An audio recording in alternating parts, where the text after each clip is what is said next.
Would you pay 469 yuan, about 70 US dollars, for your 12-year-old to wear a safety harness and climb a cliff? In Yangshuo, my son did exactly that, but he wasn't the only child there. Many had come without their parents as part of summer camps. So, what were these families paying for? A day of fun, or something more? Hi, I'm Lan. Welcome to my channel. I share what everyday life is really like here in China. A friend recommended this outdoor activity center to us. As soon as we arrived at the reception area, we saw a group of sweaty children in blue shirts sitting along the corridor and in the indoor rest area. It was easy to tell that they were there with a summer camp. Their voices and energy made the whole place feel lively. The owner explained the different routes to my husband and son. Each route had a different difficulty and price. They chose routes B and C. Route C was easier, while Route B was longer and more challenging. The package cost 469 yuan, about 70 US dollars per person. For both of them, the total was 938 yuan, about 140 US dollars. It included safety gear, a guide, and insurance.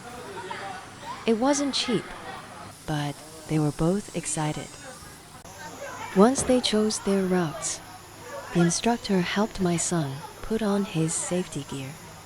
He tightened every strap and checked every connection. Watching him do it so carefully made me feel much better. It also made me realize that adventure is not about ignoring danger. It is about learning the rules, staying safe, and then finding the courage to move forward.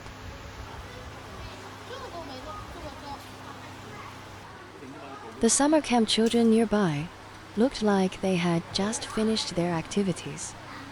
They were sweaty and tired, but still excited, sitting together and talking about what they had done.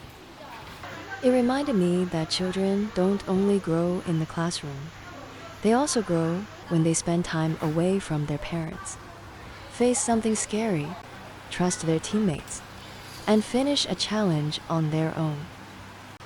Parents can't simply buy courage or independence for their children, but we can give them a safe place to practice both.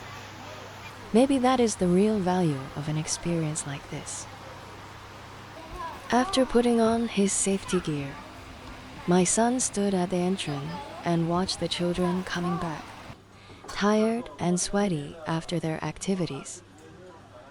I couldn't help wondering what was going through his mind. Was he a little nervous, or was he already excited? By then, my husband was almost ready too.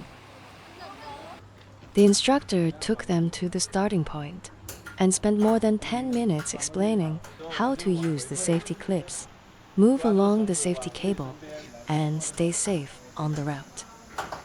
They didn't just listen, they practiced at ground level again and again until they understood every step. This was going to be a real challenge, and I realized that every step had to be done carefully and taken seriously.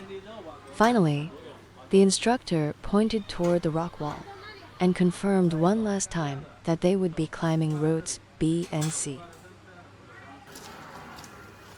After confirming the route, my husband and son clipped their safety lines to the cable and set off. My son went first. His first challenge was a high ladder leading to the rock wall. I wondered if he might hesitate. But he was doing great. He even looked excited and kept climbing without stopping. My husband followed behind, while I stayed below and watched them climb higher and higher.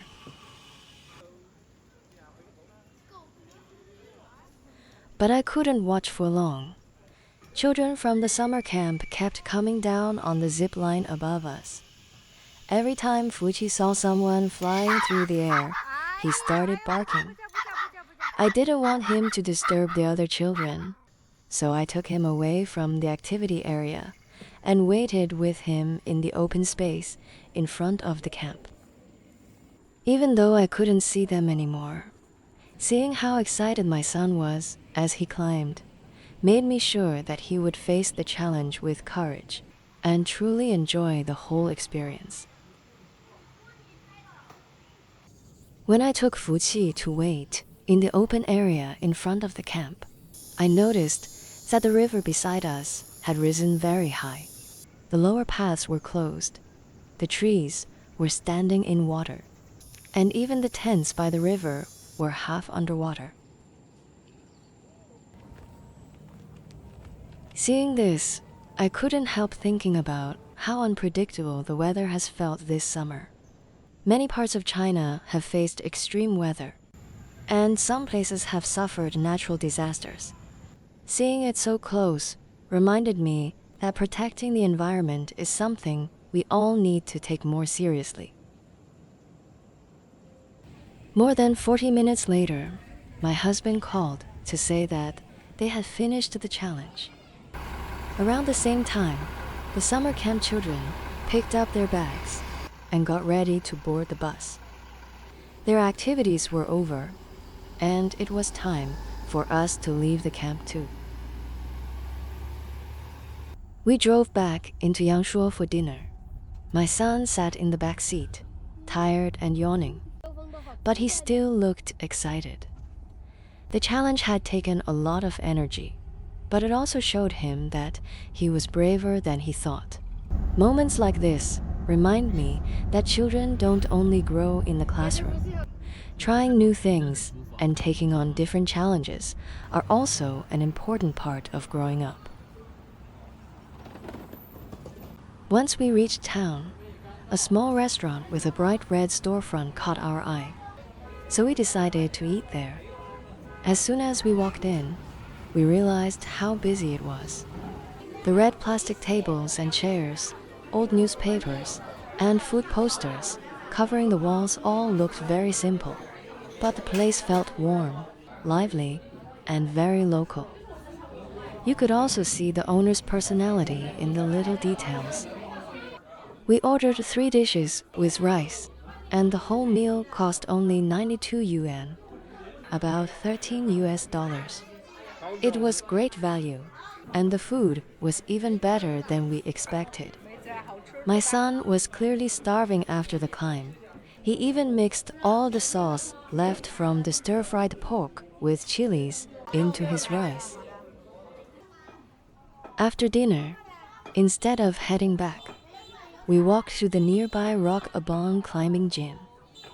The owner was one of the first generation of professional rock climbers in China. We had seen him on outdoor TV shows before, so we were curious. What would a climbing gym owned by such an experienced climber look like? We walked through the busy streets, turned into a narrow alley packed with electric scooters, and slowly climbed the stairs of an old building. Back in Changsha, most climbing gyms I've seen are inside shopping malls or modern sports centers, with bright lights, neat lockers, and changing areas. Looking at this old building, I honestly wondered if we had come to the wrong place. It wasn't until we saw the climbing photos, the timeline on the wall, and all the outdoor gear that we were sure this really was Rock Abong climbing gym. The gym was small, with old cabinets, ropes, climbing shoes, and training equipment placed around the room. It wasn't fancy, but people were training seriously, and the space was filled with memories from the owner's many years of climbing. That contrast stayed with me.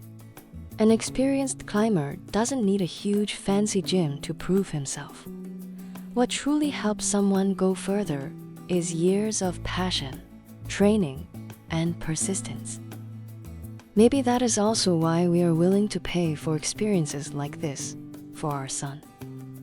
It is not only about having fun, it is about giving him the chance to face a real challenge in a safe environment. And perhaps that is what we are really paying for. Before we left, I did 10 pull-ups just to leave a little mark of my own at the climbing gym. Thank you for spending the day with us in Yangshuo. See you in the next video.